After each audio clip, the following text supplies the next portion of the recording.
Assalamualaikum warahmatullahi wabarakatuh. Sahabat Wakaf, kembali di Wakaf TV. Kali ini kita akan bahas agak sedikit pinggir jurang ya. Jadi ada seorang uskup agung, ya uskup loh, uskup agung, uskup loh. Itu menjadi seorang muslim. Loh, kok gimana bisa gitu? Ya bisa, yang namanya hidayah. Itu kan hak prerogatif Allah. Jadi Allah mau ngasih hidayah ke siapa aja ya gampang aja kan, terserah Allah kan. Apalagi ini adalah agama Islam, itu adalah agama yang benar. Nggak ada ya tuh agama paling benar. Islam itu agama benar. Kita harus yakin itu. Jadi sempat dituduh gila setelah masuk Islam tuh dia tuh uskup agung. Siapa uskup agung ini? Langsung saja kita ke ceritanya.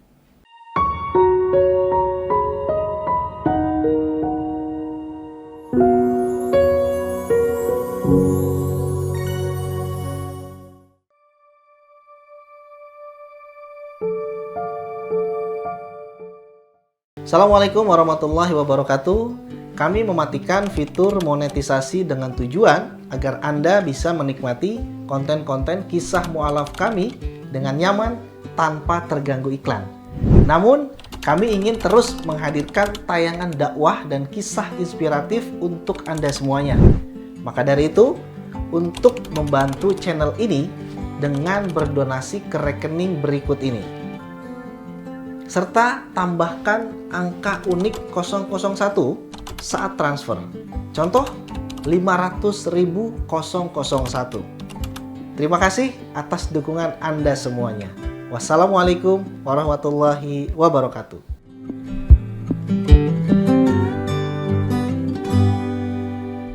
Kisah inspiratif dari seorang uskup atau mantan uskup yang bernama John Waipopo, yang merubah namanya menjadi Al-Hajj Abu Bakar setelah masuk Islam. Dia rela meninggalkan tahta uskup agung demi Islam. Luar biasa, Masya Allah. Di dunia yang penuh dengan pencarian spiritual, ada kisah-kisah yang menonjol karena besarnya pengorbanan yang dilakukan. Pastinya ya. Salah satu yang paling dramatis adalah perjalanan Haji Abu Bakar atau John Waipopo. Seorang pria yang dulunya dikenal sebagai uskup agung, ya. Uskup Agung Martin John Waipopo. Ini bukanlah kisah perpindahan keyakinan yang biasa. Ini adalah cerita seorang pemimpin spiritual tertinggi di agama Kristen yang rela melepaskan segala kemewahan duniawi, status sosial, bahkan keluarganya demi memeluk sebuah kebenaran yang baru ditemukannya, yaitu Islam. Lalu siapakah Martin John Waipopo ini? Jadi sebelum memeluk Islam, Martin John Waipopo bukanlah sosok sembarangan. Ia adalah seorang figur yang sangat dihormati di Tanzania dan komunitas Kristen di seluruh Afrika Timur. Ia menjabat sebagai uskup agung di gereja Lutheran. Kalau teman-teman nggak tahu gereja Lutheran, silahkan ketik di Google ya. Pasti nanti tahu. Beliau juga memegang posisi prestisius sebagai sekretaris jenderal untuk Afrika Timur di Dewan Gereja-Gereja Dunia atau World Council of Churches. Wilayah kepemimpinan beliau mencakup negara-negara besar seperti Tanzania, Kenya, dan Uganda. Secara akademis, beliau adalah seorang intelektual dengan gelar doktor dari bidang teologi. Singkatnya, Waipopo berada di puncak piramida spiritual dan sosial. Ia memiliki kekayaan, kehormatan, dan pengaruh yang besar. Meskipun telah mencapai segalanya yang bisa diimpikan oleh seorang pemimpin agama, Waipopo merasakan ada kekosongan dan pertanyaan-pertanyaan mendasar yang belum terjawab dalam hatinya. Lalu didorong oleh rasa ingin tahu, intelektual dan spiritualnya, ia mulai mempelajari berbagai agama lain, termasuk agama Islam. Lalu titik baliknya terjadi ketika ia mulai membaca Al-Quran. Ada sebuah riwayat yang menyebutkan bahwa ayat-ayat pertama yang langsung menggetarkan hatinya adalah surat surat Al-Ikhlas atau konsep tauhid, keesaan Allah, keesaan Tuhan yang mutlak, yang tidak beranak dan tidak pula diperanakan, serta tidak ada sesuatu pun yang setara dengan Tuhan. Dan ini terasa begitu murni dan juga logis baginya. Seorang doktor, seorang intelektual melihat atau membaca bahwa Tuhan itu tidak bisa disetarakan dengan siapapun. Tuhan itu tidak memiliki bapak, tidak memiliki ibu, tidak memiliki anak. Kalau misalkan Tuhan memiliki anak, memiliki ibu, memiliki bapak, berarti apa bedanya Tuhan dengan manusia? Apa bedanya Tuhan dengan binatang? Jawaban atau temuan yang sangat logis. Jawaban yang selama ini ia cari dalam teologi kompleks, ia temukan dalam surat yang singkat dan lugas tersebut. Keyakinan barunya mulai tumbuh dan mengakar kuat hingga akhirnya ia siap mengambil keputusan terbesar dalam hidupnya. Pengumuman yang mengguncang, momen paling dramatis dalam perjalanannya terjadi pada tanggal 23 Desember 1986.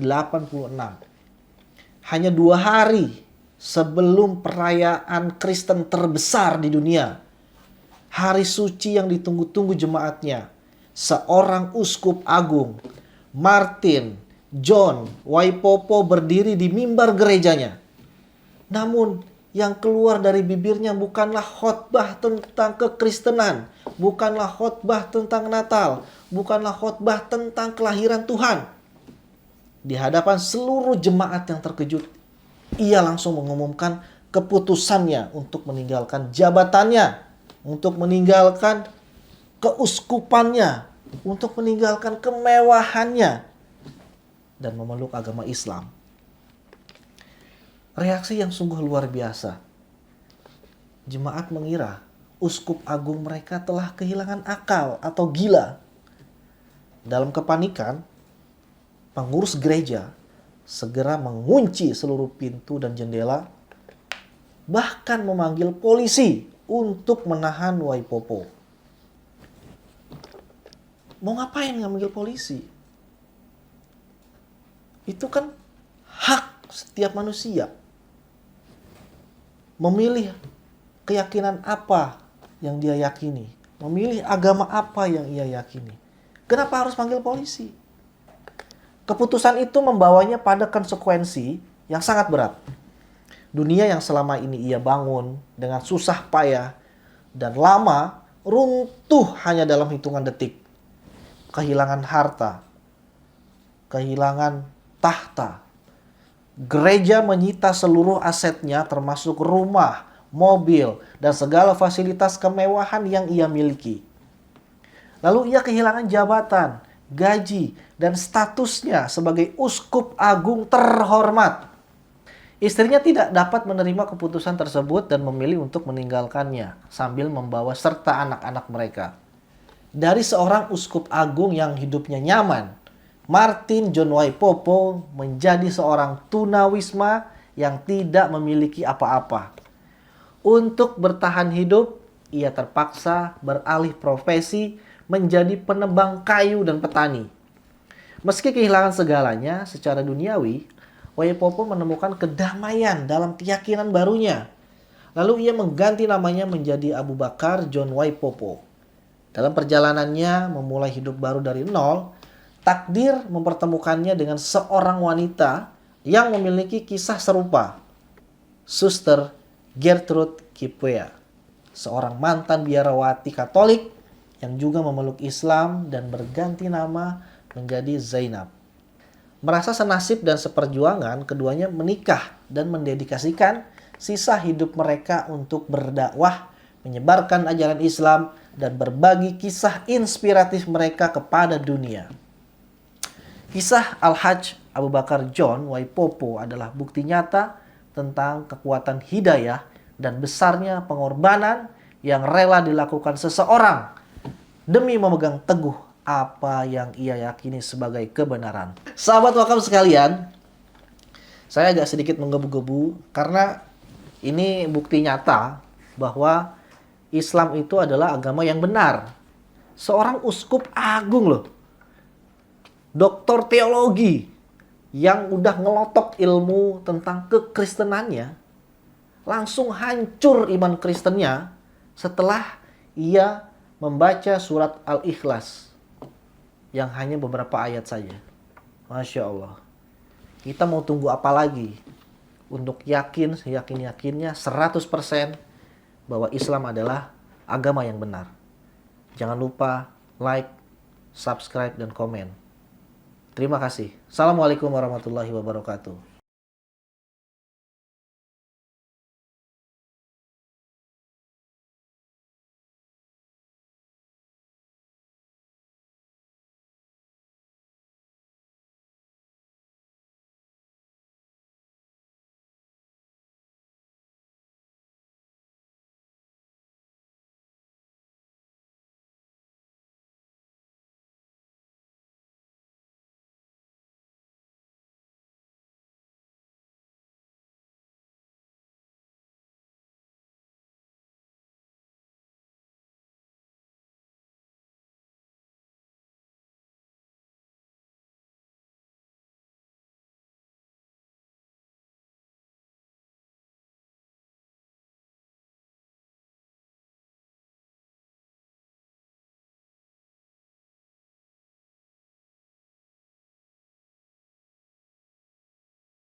Dengan selamat di Desa Makarti yang menjadi sasaran pembagian Al-Quran.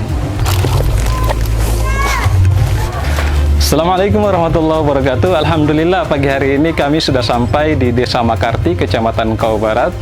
Insya Allah pasca sholat Jumat sebentar kami akan mendistribusikan Al-Quran sebanyak 480 mushaf Al-Quran untuk 6 desa yang berada di Kecamatan Kau Barat.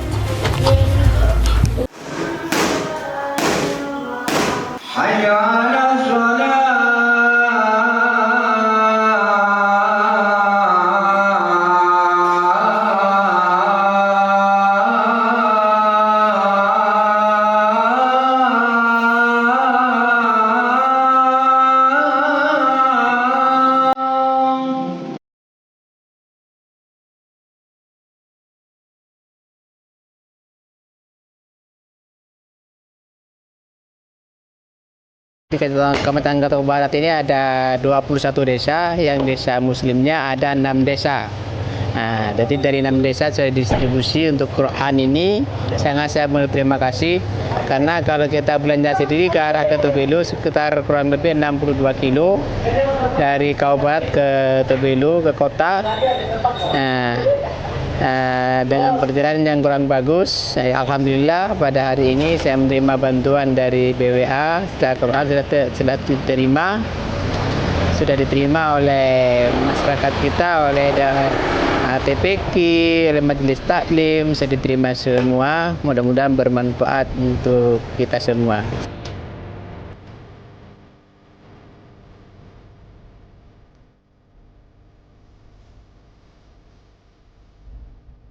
Di hari selanjutnya, kami juga mendistribusikan Al-Quran di pulau pulau-pulau yang ada di Kabupaten Halmahera Utara, yakni Pulau Kakara dan Pulau Tolonuo.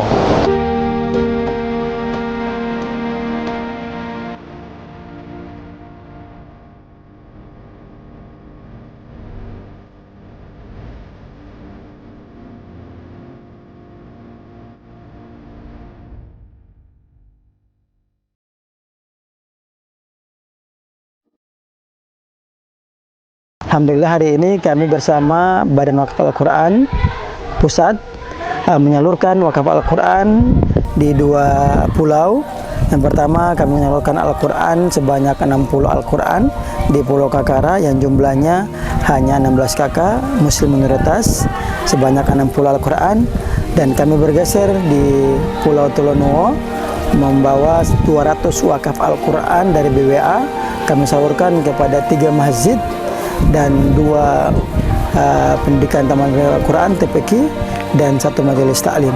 Baru BWA saja yang menyumbangkan sekitar 10.000 Al-Quran yang dipilih lokasinya di Halmahera Utara, termasuk di Desa Tolonuo dan Pulau Kakara.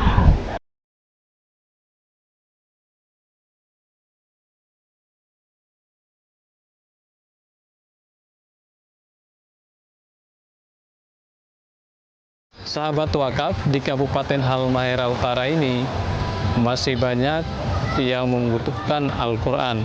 Ketika kami turun ke lapangan, kami mendapatkan di masjid-masjid, TTQ, itu banyak Al-Quran yang sudah tidak layak dipakai, sobek, tercecer halaman-halamannya. Harapan kami sahabat wakaf sebagai penduduk minoritas di Halmahera Utara, dengan jumlah 64.000 muslim, sehingga kami sangat mengharapkan bantuan Al-Quran karena masih banyaknya permintaan kaum muslimin yang ada di Halmahera Utara.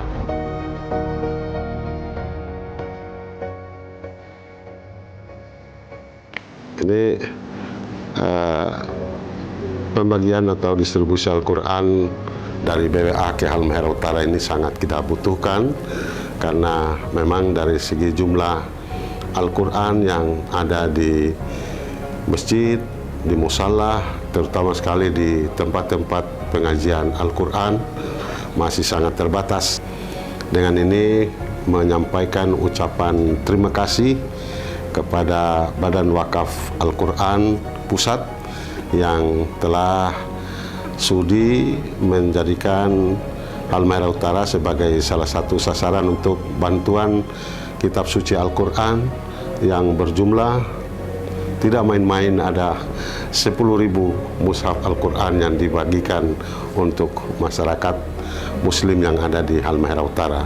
Semoga Al-Quran yang dibagi ini akan terus dibaca, didalami, difahami, dan diamalkan dalam kehidupan sehari-hari. Mudah-mudahan menjadi hamba-hamba Allah yang beriman kepada kitab Allah, Al-Quranul Karim, dan menjadi pedoman hidup yang dia yakini dan dia jalankan. Terima kasih BWA, semoga berkah senantiasa tercurah buat BWA dari Allah Subhanahu wa Ta'ala.